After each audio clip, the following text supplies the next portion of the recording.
ang mga komunista ang nanggugulo sa ating bayan. Kahit sinong presidente, ginugulo nila. Kaya hindi tayo masinso dahil sila ang manggugulo. Ngayon, dahil bangag ang Pangulo, sinusunod nila, hinututan nila, nagkapira sila, mga magnanakaw kayo! Pira ng bayan yan! Bilang former undersecretary ng nakaraang administrasyon, bakit ang ating mga gabinete ngayon hindi sabihan ang presidente na bumaba ka na dahil wala ka na sa tinong katinuan, wala ka na Bongbong Marcos sa matinong pag-iisip, bumaba kaya. Yan ang gawin ninyo mga gabinete. Cabinet members, I challenge you, withdraw your support to the bangag, buang, walay otok na presidente dahil siya po ay isang national security threat. Nagkagulo ang ating bayan, sinasakyan ng mga komunista upang ang kanilang klaseng gobyerno na mamatay tao, sila ang manantilit dito sa bansa. This is the only president who allowed the communists to be with Malacanang, to be in Congress, to be in the Executive Department. Pinasok at inalaw ni Bangag Bongbong Marcos ang mga komunistang manggugulo sa atin dito sa bansa natin. Kahit sino pa ang mga presidente sa ating bansa, ginugulo tayo ng mga komunista na yan. We have to end this madness. We have to end this insanity of the president. Let us call for Bangag Bongbong Marcos to step down and let somebody who will be that somebody is to lead this country so that we will be redeemed by the administration Bangag Bongbong Marcos na magnanakaw. Lahat na mga kasapi niya magnanakaw. Nawala ang live ko yun eh, nawala. Habita, nawala. Kamasama. Ay, God, wala. We are sad that our brothers and sisters in the Catholic Church have been corrupted by the communists of the Philippines. Kinurap sila ng mga akbayan, kinurap sila ng mga makabayan upang pagsabihan ang mga Katoliko na kuno, they have to condemn.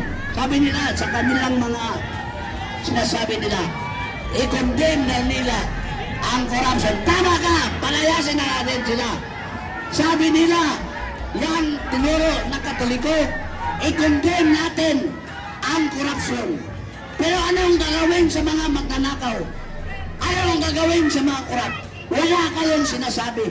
Gusto na ninyo kundinahin ang mga magnanakaw, ngunit hindi ninyo parusahan. Is that justice to you? Justice ba yan hiningin ninyo? Nga nagmamarcha kayo, pinupuno ninyo ang People Power Monument, ha? Pero ang sabi ninyo, kondinasyon lang. Not just condemnation. Let justice win. Kung sino yung sinasabi ninyong corrupt, dahil hindi naman ninyo sinasabi na si Marcos, kung sino ang sinasabihan ninyong corrupt, palayasin nyo. Walang silbi yung papapait-init ninyo dyan kung hindi ninyo sasabihin. Wala signal, my God. Wala kayong karapatan. Wala kayong karapatan magmarcha at kundinahon. Si Marcos, kung hindi ninyo palayasin, nagsasayang lang kayo ng inyong mga resources, nagsasayang ng energy, nagsasayang ng inyong mga kabataan, bitbit po niyan. Pero mali ang inyong mga pandiwala. You are guided. Ha? Maitim na budi ang nag-guide sa inyo para kayo kuno, huwag condemning. I-condemn daw ninyo. Sabi ng mga pare, i-condemn ang magnanakaw. Pero hindi kayo nagpaparusa sa mga magnanakaw. Is that the way the Filipinos ituro niya sa kanila nga condemn lang ang mga magnanakaw pero hindi natin pasursahan. Ano ang klase kayong mga tao? Bangag na ba din kayo? Ha? Na bangag na ba kayo? Bakit hindi ninyo isigaw, Marcos alis dyan, Marcos resign? May pag-iusap kami sa pulis. Diyan, nakikiusap ako si Ka Eric po ito. Pag tinatabunan nyo ang aming placards, sabang yung sa kabila, nakalantad ang placards, hindi naman pwede po yan. Hindi na makikita ang placards namin, no? So, baka pwede tayo mag-negotiate. Wala na placards, oh. Mga kabayan, sila po ang komunista. Ang placards natin nilabas nyo! Ang komunista. Ang Marcos resign, nilabas nyo! Ilabas ang Marcos resign. Bakit tayo tinatabunan ng Marcos resign? Ilabas nyo po ang Marcos Sila po resign! ang komunista. Itaas po ninyo! Hindi natin hulihin. Hindi natin kailangan ng mga pulis! Ano na bang nangyari sa Hayaan nyo lang kami, sila na ho, nagrarally din. Yan Ano ang kaibahan nila sa amin? Sila ang dapat alasin. Ilabas ang Marcos resign! Mga kababayan, huwag kayong magtago! Ilabas ang Marcos resign. Ang pinakasentro nito ay si Marcos. Bakit tayo mag-aalangan? Ilabas nyo ang Marcos resign. Huwag tayong lumarang sa lansangan, pero huwag namang harangan ang ating mga placards. Okay? Ilabas nyo po ang mga placards nyo. Kami nakikiusap po sa tayo at Tayrani. Go ahead. Marcos resign!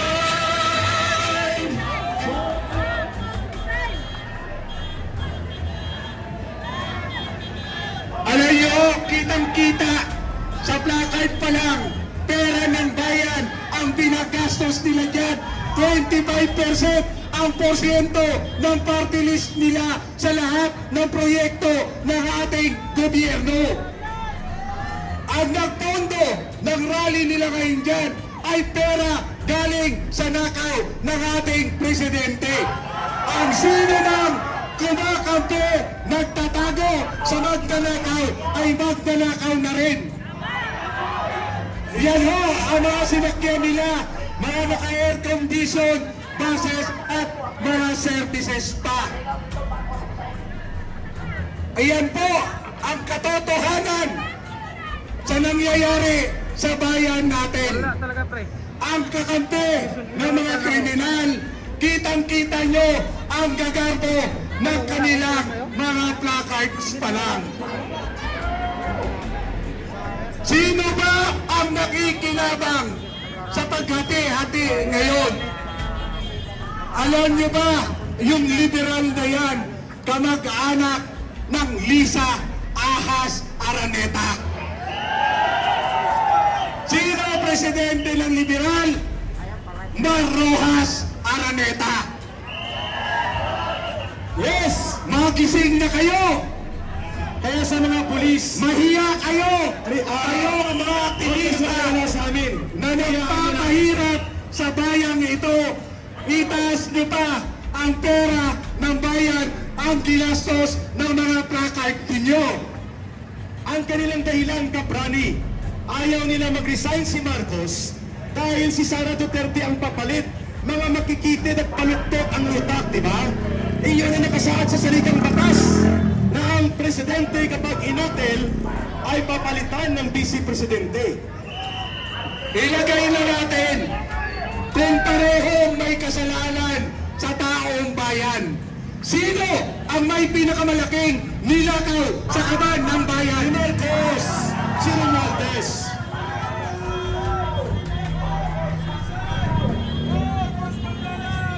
Hindi ibig sabihin na ikaw ay nakakangat sa edukasyon. Hindi ibig sabihin ikaw ay nakakangat sa hanap buhay o sa kinatatayuan o kinatitindigan ng buhay natin ay disente at marangal kayo. Tama! Karamihan na magnanakaw, yung pinakamagnanakaw, saan nakatira? Si Saltico nakatira sa Valle Verde 6. Correct? Yung mga congressman, saan nakatira? Exclusive subdivision. Tama. Ito na ito, ginamit ang mga ordinaryong bayan, ang ordinaryong taong bayan, yung party list nila tingnan nyo kung sino ang nakikinabang.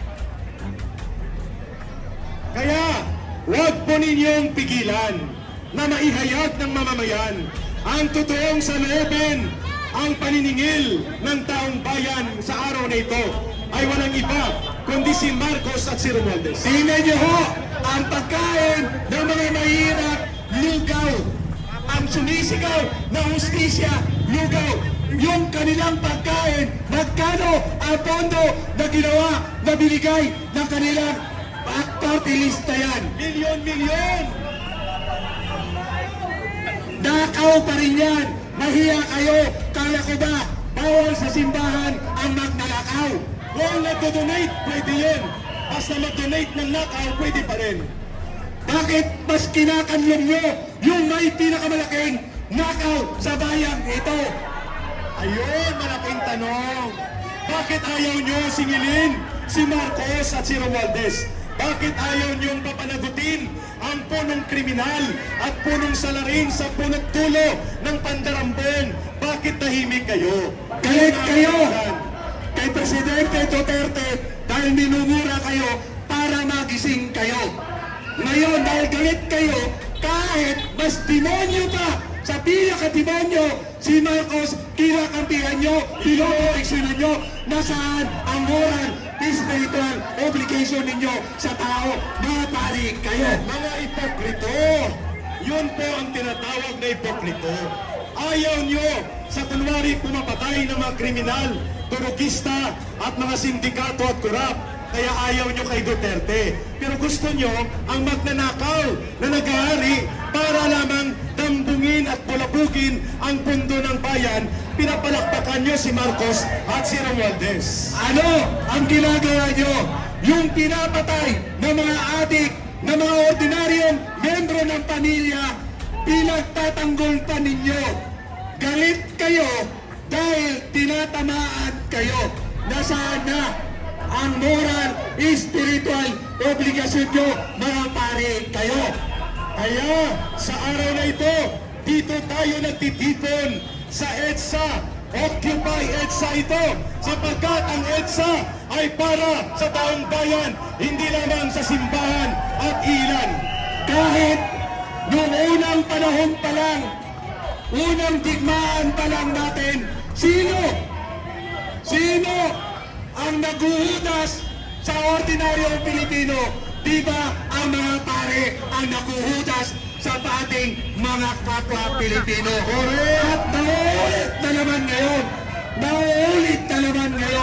ang istorya ng ating bansa.